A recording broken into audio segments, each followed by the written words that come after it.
오늘 예배에 오신 모든 분들을 주님의 이름으로 환영하고 축복합니다. 하나님의 평강이 오늘 여러분에게 찬양과 같이 가득하기를 소망하고 축복합니다. 오늘은 길을 잃었을 때라는 제목으로 말씀을 나누겠습니다.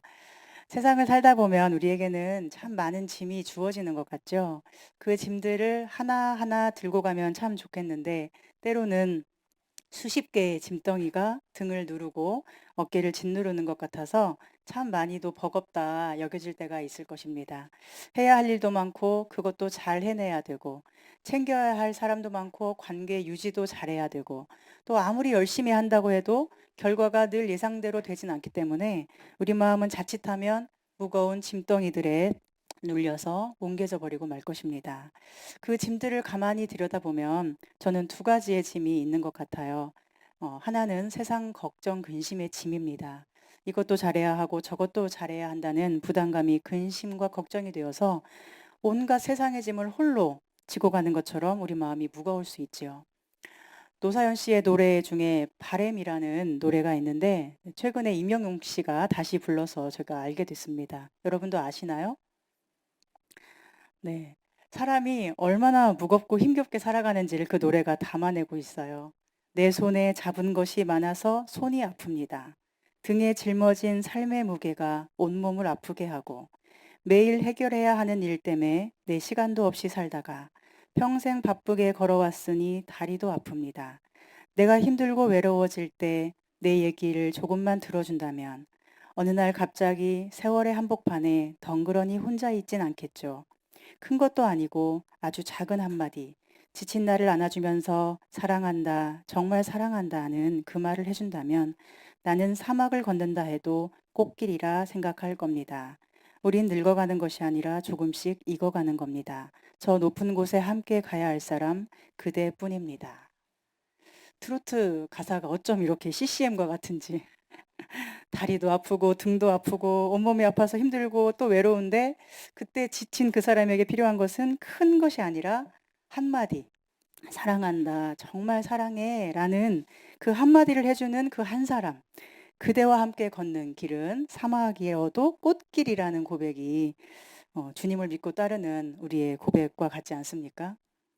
우리 모두는 저마다 근심 걱정의 짐을 지고 자신의 전쟁을 치르고 있습니다.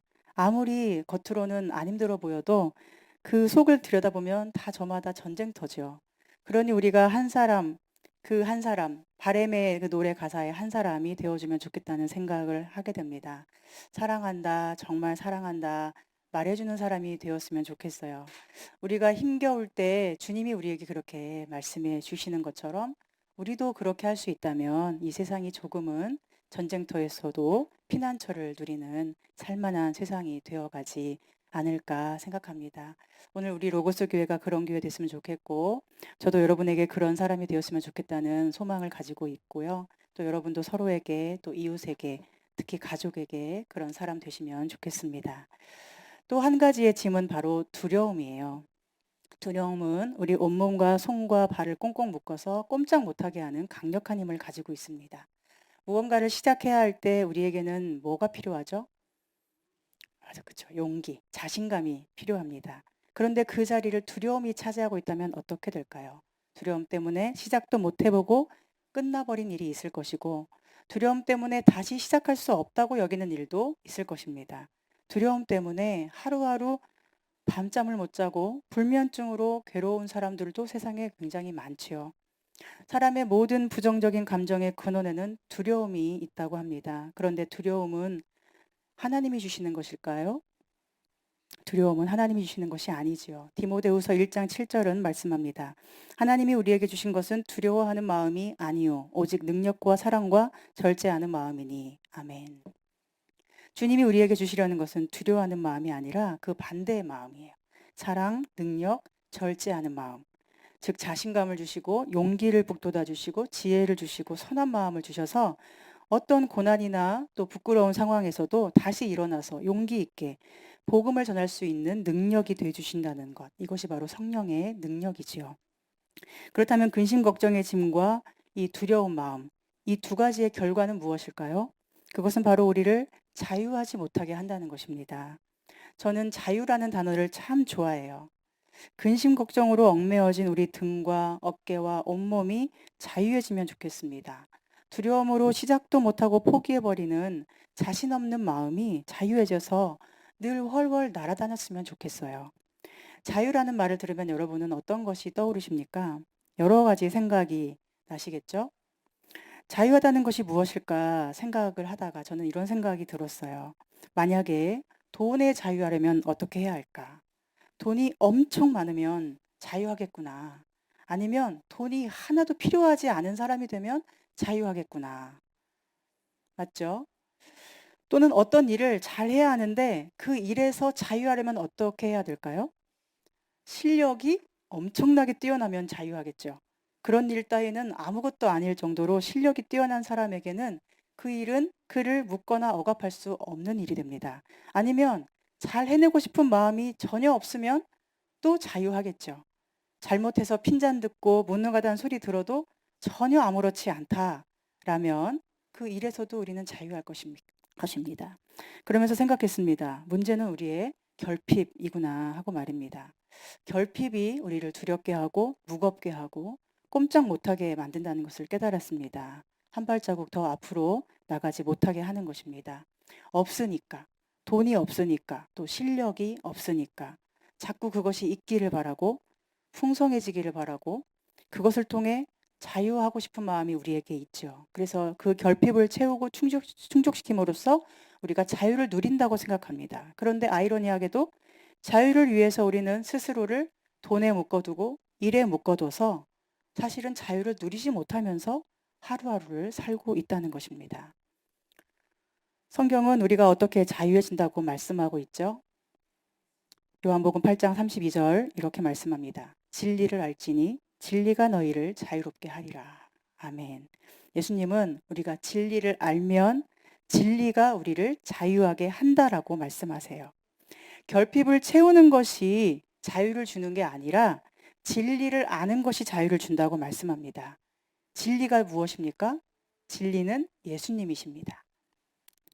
예수님이 나를 사랑하셔서 이 땅에 오셔서 하나뿐인 목숨을 나를 위해 주셨고 나를 구원하사 하나님 자녀가 되게 하셨고 성령을 보내사 영원토록 함께 살게 하셨고 성령이 보증이 되어 내가 하나님 자녀인 것을 확증해 주시고 세상 끝날까지 항상 함께하며 모든 쓸 것을 채워주시고 영원한 하나님 나라에 안전하게 도착할 때까지 우리 손을 결코 놓지 않으신다.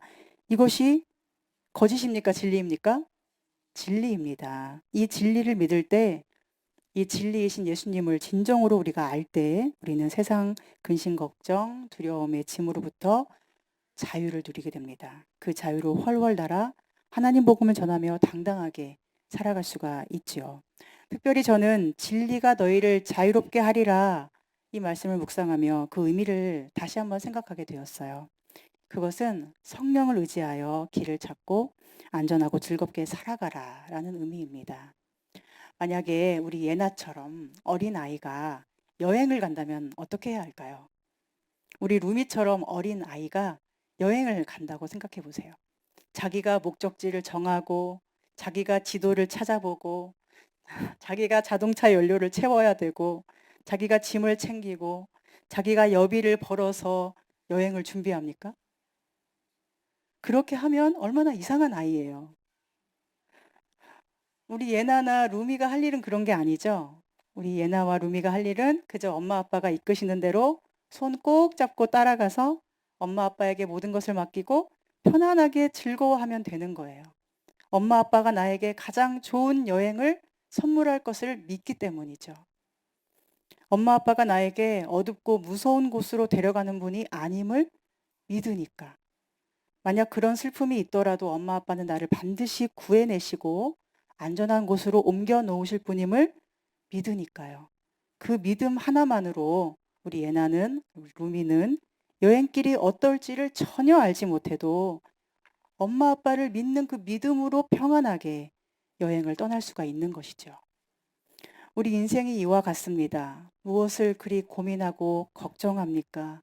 온갖 근심 걱정을 다 이고 지고 다니니 머리도 아프고 어깨도 아프고 등도 아프고 다리도 아픕니다. 스트레스를 받아서 온몸에 안 아픈 데가 없는 거예요. 이것은 자유하지 못한 것이죠. 그리고 이것은 성령을 의지하지 않는 것입니다. 그리고 이것은 내가 내 길을 스스로 찾는 것이고 결국에 이것은 불신의 문제인 것입니다. 주님을 믿지 못하는 것입니다. 성령의 인도하심을 신뢰하지 못하고 결국 살아계신 성령님을 믿지도 못하는 것이죠. 한편 우리가 성령을 의지하지 못하는 이유 중에 하나는 바로 성령님을 귀찮게 여기기 때문인 것 같습니다. 예를 들어서 나는 이미 큰 성인이 되었고 부모님은 이제 나이가 지긋한 노인이 되셨습니다. 이제는 어릴 때의 내가 아니에요. 그래서 나는 나이 드신 부모님을 내가 부양해야 되고 용돈도 챙겨드려야 되고 병원에도 모시고 다녀야 합니다. 나이 드신 부모님의 이야기들은 어떻게 들려요? 잔소리로 들리기 시작합니다. 어쩌다 한 번씩 귀 기울여 들을 때도 있겠지만 그것은 언제이죠? 내가 필요할 때. 내 필요에 따라 내가 선택하는 일이 됩니다. 이것이 마치 우리가 성령님께 하는 행동이고 우리 마음의 태도인 것 같습니다. 성령님을 우리는 마치 내가 하고 싶은 것을 못하게 막는 나이든 부모님처럼 대하는 것 같아요. 그래서 자녀로서 의무적인 것을 조금 하고는 가능하면 가까이 하지 않으려고 하고 그래야만 내가 자유하다라고 여기는 것입니다. 맞죠? 때로는 성령님을 무슨 점쟁이 대하기도 하는 것 같아요. 북한산 쪽에 가보면은 장자방이라는 점집 비슷한 곳이 있는데 그 앞에는 늘 비싸 보이는 차들이 즐비합니다. 뭘 그리 궁금해하고 물어보려고 하는지 돈 많은 사람들이 줄 서서 그 허름한 집에 사는 점쟁이에게 물어보는 거예요. 그런데 우리가 성령님께 마치 그렇게 할 때가 얼마나 많습니까? 하나님 이걸 해야 합니까? 저걸 해야 합니까? 이거 해야 됩니까? 말아야 됩니까? 이것이 좋은 겁니까? 저것이 좋은 겁니까? 마치 점쟁이에게 묻듯이 내가 필요할 때만 질문하고 대답을 듣고자 하는 거예요. 그래서 여기저기 찾아다니고 또는 예언을 듣고 싶어 하고 길을 찾고 싶어 하는 것 아니겠습니까? 그러나 주님은 이미 성경으로 답을 주셨어요. 성경에 우리가 원하는 길이 다 나와 있습니다. 그 길을 왜 엉뚱한 곳에 가서 찾으려고 하는지. 주님이 사랑을 듬뿍 담아서 길을 안내하는 편지를 우리에게 이미 주셨는데 왜 우리는 믿을만 한지 알지도 못할 사람에게 가서 이것저것 계속 묻고 다니는지를 모르겠습니다. 우리는 이렇게 진짜 자유를 누리지 못하고 살아갑니다. 내가 필요할 때는 듣고자 하지만 필요 없을 때는 귀찮게 여기는 성령의 음성입니다. 그러나 자유는 무엇입니까? 진리를 알지니 진리가 너희를 자유롭게 하리라. 진리는 예수님이십니다. 예수님을 알아야 하고 그러면 예수님이 우리를 자유하게 하신다고 말씀하십니다. 그 자유는 어디로부터의 자유일까요? 첫 번째는 죄와 사망 권세로부터의 자유이죠. 즉 영생의 소망을 주신 자유입니다. 두 번째 자유는 무엇일까요? 그것은 바로 인생의 모든 길을 의지할 수 있는 자유입니다. 주님이 나의 흉악한 죄를 용서해 주셔서 이제 천국문이 내 앞에 열려 있으니 천국 가는 길에 나 혼자 애써서 길을 찾고 지도 찾고 연료 채우고 여비 준비해야만 하는 게 아니라 그 모든 길도 성령이 다 알고 계시니 성령을 의지해서 그냥 가면 되는 거예요. 가는 길에 험한 길도 만나고 폭풍우도 만나고 물결에 떠내려가는 일도 있겠지만 그 모든 순간이 하나님께로 가는 길이고 성령께서 손잡고 가는 길이기 때문에 안심하고 갈 수 있는 것이 바로 우리의 자유인 것입니다. 진리를 알라는 것은 이런 것입니다. 길 찾는 능력이 없어도 되고 실력 없어도 되고 그런 것으로 자유함을 누리려 하지 말라는 것입니다. 사도행전 2장에 보면 마가다락방의 기도가 나오죠. 예수님께서 부활하신 후 40일 동안 계시다가 하늘로 올려져서 가신 후에 제자들이 모여서 기도하는 것입니다. 날짜를 계산해 본다면 이때는 아마도 예수님이 승천하신 후 약 열흘 정도 지난 후일 것입니다. 그들은 예수님 말씀대로 예루살렘을 떠나지 않았고 아버지의 약속이신 성령의 세례를 기다리고 있었습니다. 예수님께서 너희는 몇 날이 못되어 성령으로 세례를 받으리라 말씀하셨기 때문에 그 약속을 믿고 성령 세례를 기다린 거예요. 그들은 왜 성령을 기다렸을까요? 지금 우리는 성령을 왜 기다립니까? 많은 교회 다니는 사람들이 성령을 기다리면서 무엇을 원하고 있죠?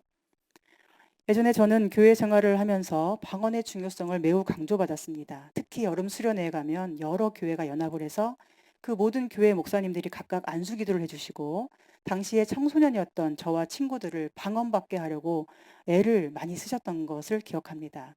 그런데 지금 어른이 되어서도 보면 어른들 중에도 방언 받는 것을 성령의 중요한 특징으로 생각하는 분들이 많이 있어요. 물론 방언은 성령의 은사 중 하나인 것이 분명합니다. 그러나 방언은 성령의 전부가 아닙니다.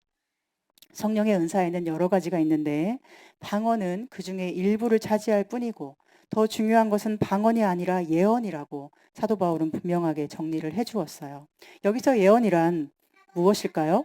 예언은 미래를 꿰뚫어 보는 점쟁이 같은 그런 능력이 아니라 하나님 마음을 알고 그 마음을 해석할 줄 아는 능력입니다. 오늘날로 말한다면 하나님 말씀을 보고 그 말씀 안에 나타나는 하나님의 마음을 우리에게 들려주는 것, 즉 설교일 수 있는 것이죠. 마가다락방 기도는 성령을 기다린 기도입니다. 그들이 성령을 기다린 이유는 능력받기 위해서가 아니고 부자가 되려고 잘 살려고 이런 목적도 아니었어요. 그들이 성령을 기다린 것은 바로 주님을 기다린 것입니다. 성령은 그리스도의 영이죠. 예수님이 살아 역사하실 때 함께 하시며 힘을 주신 분이 바로 성령입니다. 제자들은 바로 그 성령을 기다렸고 성령을 의지하고 싶어서 기다렸던 것입니다. 그리고 성령을 기다리고 의지하는 최종 목적이 무엇이었습니까? 오늘 말씀에 나오는 것처럼 그리스도의 증인이 되기 위해서입니다. 우리 오늘 말씀을 다시 한번 읽어볼까요? 시작. 오직 성령이 너희에게 임하시면 너희가 권능을 받고 예루살렘과 온 유대와 사마리아와 땅끝까지 이르러 내 증인이 되리라 하시니라. 아멘. 그들은 증인이 잘 되고 싶어서 성령을 기다린 거예요. 성령을 영원히 의지해서 예수 그리스도의 증인으로 살기 원해서 성령을 기다렸습니다. 오늘날의 많은 사람들처럼 능력 받으려고가 아니었어요. 그들은 오직 주님만을 기다린 것입니다. 이것은 마치 무엇과 같을까요? 어린 아이가 길을 잃었을 때 그 자리에서 꼼짝하지 않고 엄마가 오기를 기다리는 것과 같습니다. 엄마와 내가 길을 엇갈릴까봐 그 자리에서 내가 길을 찾아 헤매지 않고 묵묵히 엄마를 기다리는 거예요. 그래서 기도는 간절함입니다.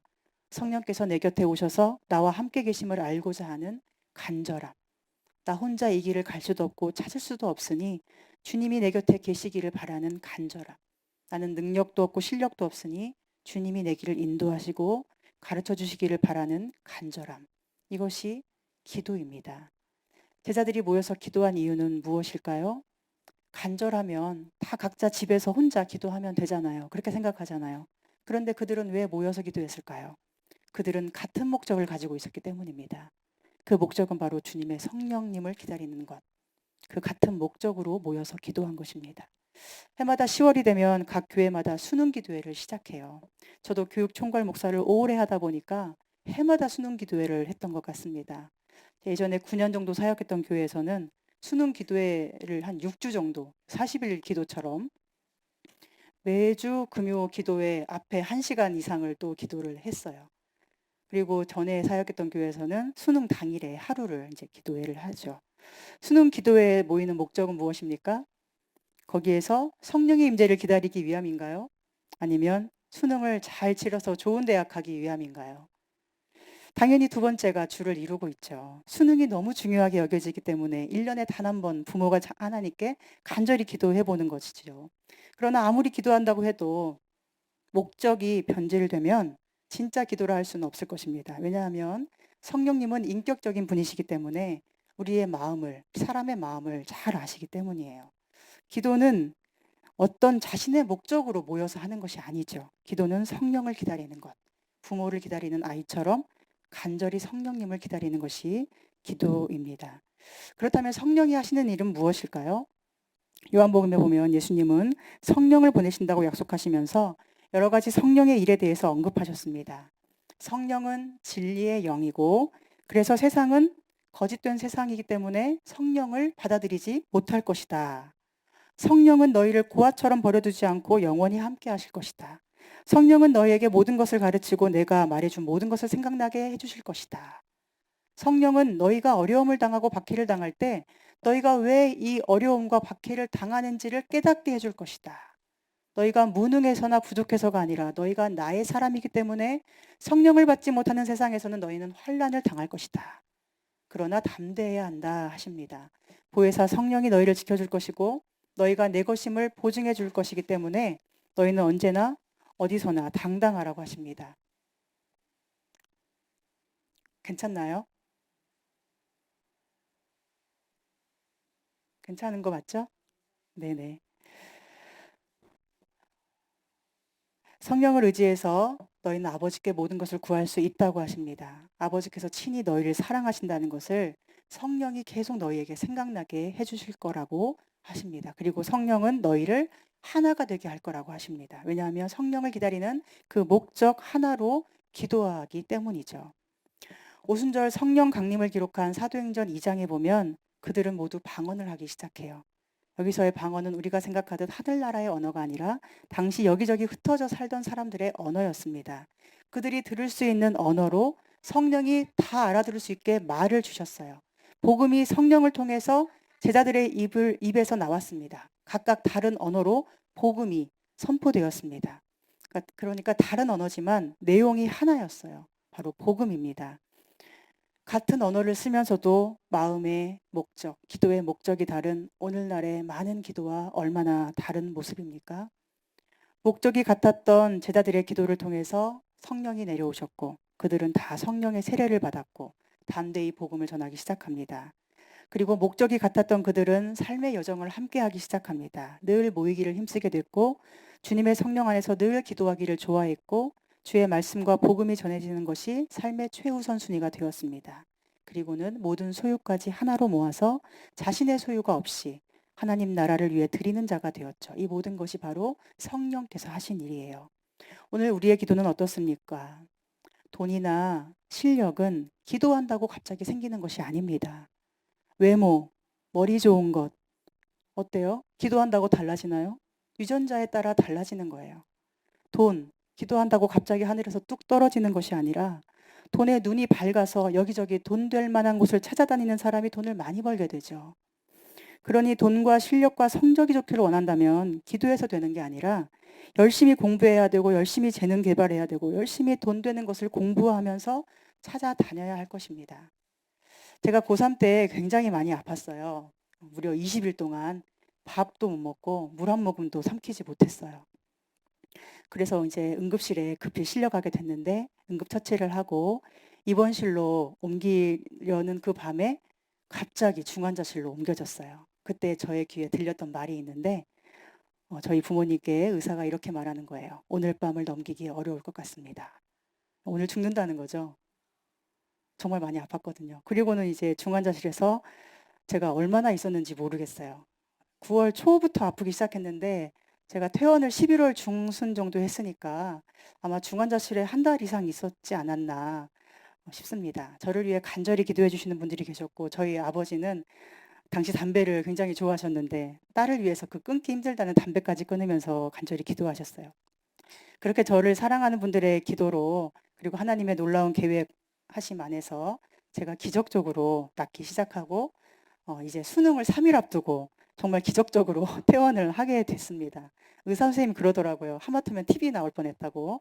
수능을 병원에서 치르면 그때 TV에 나왔거든요. 그런데 가까스로 퇴원하고 회복 중인 제가 시험을 봐야 되니까 이제 성적이 어떻게 될까요? 당시 저는 재수는 당연히 꿈도 못 꿀 형편이었고 대학에 간다는 것도 배부른 소리였거든요. 그래서 가장 중요한 2달을 그렇게 죽음과의 사투 속에서 다 보내버렸으니 이제 남은 건 기도밖에 없잖아요. 그런데 기도한다고 제가 말씀드린 것처럼 성적이 오르나요? 아닙니다. 누군가는 기도해서 평소보다 수능을 뭐 잘 봤다는 사람도 있겠지만 저는 전혀 그렇지 않았어요. 당시 수능이 400점 만점이었는데 지금도 역대급으로 최악의 난이도였다고 평가되고 있거든요. 수험생들이 평균이 20점 정도가 다 떨어졌고 또 난이도가 너무 어려우면 오히려 중하위권 친구들은 점수가 올라가요. 상대적으로. 중상위권 친구들은 점수가 확 떨어져요. 저는 평소보다 무려 70점이 떨어졌습니다. 네, 1.2점, 0.1점으로도 갈리는 시험에서 70점은 정말 엄청나죠. 평균이 20점이라고 해도 50점이 더 떨어진 거죠. 그리고 몸은 아직 이제 퇴원하고 회복이 덜 된 상태였기 때문에 사실은 아침부터 저녁까지 시험을 치르는 것 자체가 기적이 아니었나 생각이 되지만 그렇게 제 인생 첫 번째 실패 경험이 그때 죽을 뻔했던 수능 전에 그것도 그래서 제가 원했던 대학에 가지 못했던 경험이었던 것 같아요. 저보다 공부를 훨씬 못했던 아이들이 저와 비슷한 성적을 받은 걸 보면서 참 억울했습니다. 그리고 한동안 콤플렉스로 저에게 남아 있었어요. 어차피 세상은 결과로만 평가하기 때문에 저의 경험을 어디에서도 말할 수가 없었어요. 그런데 그때 성적이 너무 떨어졌기 때문에 제가 살던 교회 근처 지방의 국립대에 들어가야 됐고, 또 교회 근처에서 대학을 다니게 되었습니다. 그때나 지금이나 돌아보면 제가 그때 교회에서 너무 나가고 싶어서 대학을 멀리 가고 싶었던 마음이었는데, 어, 아무튼 그렇게 제 다리가 묶여서 계속 신앙생활을 하고 교회에서 훈련을 받게 되었습니다. 하나님의 인도하심이 이렇게 놀랍다라는 생각을 지금은 하게 됩니다. 제가 드리고 싶은 말씀은 기도한다고 성적이 오르거나 돈이 생기거나 하지 않는다는 거예요. 그런데 많은 사람은 돈이나 실력, 성적 때문에 기도한다는 거예요. 기도는 누구를 기다리는 거라고 했죠? 성령을 기다리는 것입니다. 성령님을 간절히 기다리는 사람이 모여서 하는 것이 기도회가 되어야 됩니다. 혹시 다른 목적을 가지고 모였다고 해도 결국은 성령님을 기다리는 것이 기도입니다. 그곳에 성령의 임재가 있고 성령의 역사가 있습니다.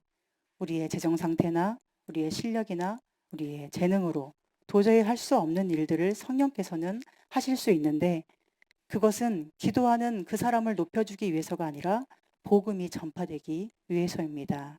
오늘 성령님은 우리 마음이 뭘 원하는지를 아세요. 돈이 목적인지 주님이 목적인지, 무엇 때문에 두려운지, 무엇 때문에 근심하는지, 우리 마음을 가득 채우는 목적을 성령님이 아십니다. 그리고 우리는 선택을 하는 사람들이에요. 제자들은 성령을 기다리기를 선택한 사람들이었어요. 제자들도 도망가서 목숨 부지할 수 있는 길이 얼마든지 있었겠죠. 다시 물고기 잡으러 가면 됐을 것입니다. 그러나 그들은 주님의 성령을 기다렸고 성령의 인도를 받기 원했고 성령님을 의지하여 살기를 원했어요. 우리에게도 선택지는 두 가지예요. 주님이 약속하신 하나님 나라를 꿈꾸면서 성령의 인도를 따라갈 것인가, 아니면 이 땅에서의 영광과 성공을 추구하며 돈과 실력을 찾아 자유를 누릴 것인가. 중요한 것은 어떤 자유를 누리고 싶은가가 되겠죠. 어떤 자유를 원하십니까? 어떤 자유를 위해서 여러분은 기도하십니까? 주님은 제자들에게 성령을 기다리라 하시면서 무엇이 되리라 하셨습니까? 성령이 임하시면 그들이 어떤 사람이 될 거라고 하십니까? 오직 성령이 임하시면 너희가 권능을 받고 땅끝까지 내 증인이 되리라. 중요한 것은 내가 정말로 주님의 증인이 되고 싶은가 하는 것입니다. 여러분은 주님의 증인이 되기를 원하시나요? 증인되면 죽을 텐데요. 정말로 성령 받고 싶은 이유가 주의 증인이 되고 싶은 것입니까? 무엇 때문에 우리는 성령 충만을 원하는지 그 마음을 스스로 돌아봤으면 좋겠습니다. 증인이 된다는 것은 목숨 걸고 진리를 말하는 거예요. 헬라어 마르투스는 증인이면서 동시에 순교자를 뜻하는 단어입니다. 자신이 보고 듣고 아는 것을 증언하기 위해서는 거짓된 세상에서 순교를 각오해야 한다는 말씀이에요. 그런데 주님은 성령이 임하시면 그 성령의 권능으로 너희가 진리를 증언하는 순교자도 될 수 있다고 하시는 것입니다. 성령을 받음으로써 권능을 받아서 너희가 유명해지고 부자되고 인정받는 사람이 된다고 하지 않으시고 증인이 된다고 하셨어요. 그런데도 그 삶을, 그 증인을 받아들일 수 있는 것이 바로 믿음입니다. 주님이 나와 함께 하신다는 믿음, 내 길을 인도하신다는 믿음, 주의 성령이 인도하는 이 길이 가장 좋은 길이라는 믿음, 내 곁에 사랑으로 함께 하신다는 믿음, 그 믿음으로 우리는 증인의 삶을 선택하고 그 길을 잘 걸어갈 수 있도록 날마다 성령을 갈망하고 성령을 의지하는 그리스도인이 되어야 할 것입니다. 여러분, 믿음이란 자랑의 문제가 아니죠. 과거 이스라엘 유대인들이 행위나 율법을 자랑했잖아요. 그런데 오늘날 그리스도인들은 교회 다니면서 동일하게 자랑하고자 하는 것이 바로 믿음인 것 같아요. 저분은 이렇게 하는 걸 보니 믿음이 좋은가 봐. 이런 말을 듣고 싶어 하는 많은 그리스도인들을 보게 됩니다. 그런데 믿음은 자랑하는 것이 아니라 주의 증인이 되기 위해서 필요한 거예요. 주의 길을 따라가기 위해서 필요한 것이 믿음인 것입니다. 믿음은 진짜와 가짜의 문제예요. 남이 믿음 좋다, 믿음 나쁘다 판단할 일이 아니고, 믿음은 지극히 개인적인 영역이고 하나님과 나만의 관계의 문제입니다. 진짜 믿음이 있어서 평안을 누리고 안정감을 누리고 주를 위해서 죽을 수 있고 또 살 수 있는 사람인가? 아니면 믿음이 없어서 늘 불안하고 원망스럽고 억울하고 죽음을 두려워하면서 살고 있는가? 이것이 중요한 것입니다. 믿음으로 하나님과의 관계 문제가 완전히 해결된 자들이 바로 제자들입니다. 남들 보기에 믿음 있고 없고는 중요하지 않아요. 제자들은 성령님을 만나는 것이 중요했고 성령을 만나자 증인이 될 수 있었고 자기 삶을 온전히 주님께 드릴 수가 있었던 것입니다. 성령을 만남으로써 주님이 어떤 분인지가 더 확실해졌기 때문이에요. 삶을 지탱해주고 인도해주고 지켜주시고 사랑해주시는 하나님, 그 사랑이 나와 함께 한다는 강력한 믿음이 그들에게 있었고 그 믿음을 늘 기도로 확인하는 자만이 누리는 평안과 안정감으로 그들은 증인의 삶을 살아갈 수 있었던 것입니다. 때로 성령의 인도하심대로 사는 삶은 참 팍팍하게 느껴집니다. 광야에서 하나님의 인도하심을 따라 만나와 메추라기를 먹고 사는 사람들을 생각해 보세요. 늘 오늘 먹을 것만 주어지고 내일 먹을 것은 없는 그들이었습니다. 얼마나 삶이 팍팍하고 얼마나 마음이 불안할 수밖에 없었을까요? 내일 일을 알 수 없고 믿지 못하면 불안해서 잠 한숨 이루지 못했을 사람들이었어요. 우리도 마찬가지예요. 우리도 내일 일을 알 수 있기를 너무나 원하죠. 내일 먹을 것이 있어야, 지금 옆에 있어야 마음이 편한 우리들입니다. 이 세상 사는 동안에 죽을 때까지 지내기에 넉넉한 돈이 있기를 바라고 해내야 할 일을 할 수 있는 넉넉한 실력이 있기를 바라는 우리들이죠.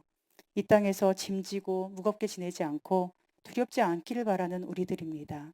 믿음도 좋지만 돈도 좀 많으면 좋겠다고 생각하는 우리들입니다. 저도 그래요. 저도 제정신이 아닐 때는 이런 생각이 자꾸 저를 찾아옵니다. 그러나 진짜 주님을 만나면 우리는 달라지게 되죠. 자유를 누리고 싶으니 돈 좀 주세요라고 기도하는 것이 아니라 기도하면 우리는 주님께 자신을 드리고 싶어지는 것입니다. 미래를 불안해하거나 과거를 억울해하는 것은 아직 주님을 만나지 못한 사람의 모습이에요.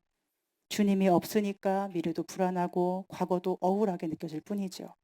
그러나 주님을 만나고 주님이 살아계심을 확신하면 우리 마음은 주님께 더 드리고 싶어지고 주를 위해서 힘겨웠던 삶이 있다면 억울한 것이 아니라 오히려 얼마나 내가 부족했는지를 깨닫게 됩니다. 주님을 위해서 내가 더 고생을 해야 하는데 이것밖에 못 드렸구나. 내 곁에 항상 살아계시고 함께 하시는 주님께 나는 무엇을 드렸는가 하는 마음. 왜냐하면 주님을 만나면 주님의 크심을, 위대하심을 알 수 있기 때문이죠. 결국 이것은 믿음의 문제이고 믿음만이 하는 일입니다. 여러분은 성령님을 믿으십니까? 성령께서 구하는 자에게 임재하심을 믿으십니까? 여러분은 성령의 권능을 받아서 그리스도의 증인 되기를 원하십니까? 저는 성령이 우리의 수단이 아니라 목적이 되기를 소망합니다. 여러분의 가정에서 성령이 주인 되셔서 가정의 걸음을 인도해 주시기를 소망합니다. 교회에서 성령이 주인 되셔서 우리 교회의 걸음을 인도해 주시기를 소망합니다. 성령을 사모하고 가장 간절히 구하는 사람들이 모여서 기도하는 우리 로고스 교회 되기를 소망하고 다른 목적으로 더럽혀지지 않고 오직 주님을 사랑하는 목적으로 우리 교회가 영원히 안전하기를 소망하고 있습니다. 고린도후서 3장 17절은 이렇게 말씀합니다. 주는 영이시니 주의 영이 계신 곳에는 자유가 있느니라. 성령이 계신 곳에 자유가 있다. 이렇게 말씀하세요. 우리를 억누르는 흉악한 죄의 짐, 또 세상 걱정 근심의 짐, 두려움의 짐 모두 성령 안에서 가벼워지고 날개 펴고 훨훨 날아오르는 듯한 자유를 성령과 함께 누리실 수 있기를 소망합니다. 오늘 성령께서 우리 인생의 목적이 되어서 어쩌다 한번 상담받듯이 조언받는 것이 아니라 또 점쟁이 찾아가듯이 어쩌다 한번 깊이 기도해서 해결책 받는 것이 아니라 모든 길에서 성령의 인도하심을 따라가기를 소망합니다. 그래서 지금 내 삶이 비록 작고 미미해 보여도 성령의 임재라는 커다란 산 아래 흐르는 잔잔한 시냇물처럼 고요하고 연약해 보이지만 결국 하나님의 원대한 뜻 안에 귀히 쓰임받는 우리 모두가 되기를 소망합니다. 혹시 잠시 길을 잃은 것처럼 두려운 마음, 불안한 마음 있다면 다시 한번 성령님을 바라보고 기다릴 수 있었으면 좋겠습니다. 성령님은 우리 마음을 아시고 갈망하는 영혼에게 반드시 찾아오실 것입니다. 성령님의 손을 꼭 붙잡고 사망의 음침한 길로 보이는 길일지라도 또 짐이 무겁고 내가 아무것도 아닌 것처럼 느껴질지라도 끝까지 함께 하실 주님과 함께 당당히 승리하는 주의 증인들 되시기를 간절히 소망하고 축복합니다. 함께 기도하겠습니다. 하나님, 오늘 진리의 영이신 성령께서 우리 마음에 찾아와 주심을 감사합니다. 주님을 가벼이 여기고 세상 걱정 근심과 두려움의 짐을 무겁게 여겼던 저희들을 불쌍히 여겨 주시옵소서. 이제 성령의 임재하심을 더욱 구하며 길을 잃어버릴 때에도 성령님만을 기다리는 저희가 되게 하여 주시옵소서. 모든 길에서 성령의 인도를 따라 성령을 의지하여 가장 좋은 길을 걷기를 원합니다. 끝까지 우리 마음의 목적과 주인이 되어 주시고 우리를 하나님 나라로 인도하여 주시옵소서. 우리가 혼자가 아니라는 사실을 성령께서 늘 깨우쳐 주시고 우리가 사랑하는 주님은 지금도 성령으로 살아 숨쉬며 우리 안에 임재하여 계심을 알고 언제나 어디서나 담대하게 주의 복음을 증거하는 증인으로 살게 하여 주시옵소서. 예수님의 이름으로 기도합니다. 아멘.